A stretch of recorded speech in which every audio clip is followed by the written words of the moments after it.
Final word this morning goes to line number 6. Saying more to the Liberal member for Harbour Grace Portagrave, the Minister responsible for women and gender equality. That's Pam Parsons. Minister Parsons, you're on the air. Good morning, Patty, and certainly thanks for having me on your show.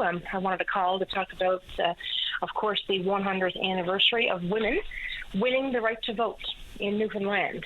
So we know that women in the island portion gained that right to vote, but it took some years later for all people of Labrador to actually get that vote a few years later.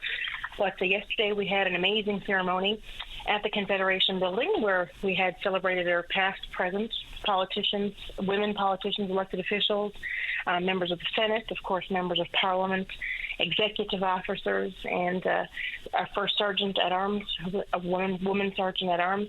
So it was a lovely event, and Lady Helena Squires performed. But it's important to mark these celebrations, especially what we see happening in the world. And your previous guest just now referring to the Middle East, what's happening, and look no further to our neighbors in the south, what we see happening in the United States. So now more important, it's important to step up for human rights.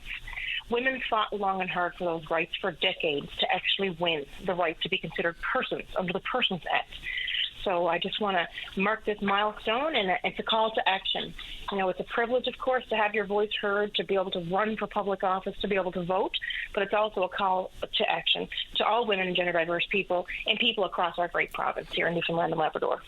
In 30 seconds or less, why it's important to mark it? I mean, of course, it's a monumental achievement of 100 years ago in the women's suffrage movement, but what do you mean specifically about it's important to recognise it?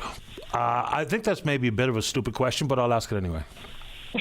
Well, there's no such thing as a stupid question, but again, women weren't considered persons under the law. So prior to 100 years ago in Newfoundland, women were not allowed to vote. They were not allowed to go cast their ballot. They weren't allowed to run for public office, and they fought long and hard for that. You just imagine just even saying that out loud, that women were not considered persons, and that's actually called the Persons Act.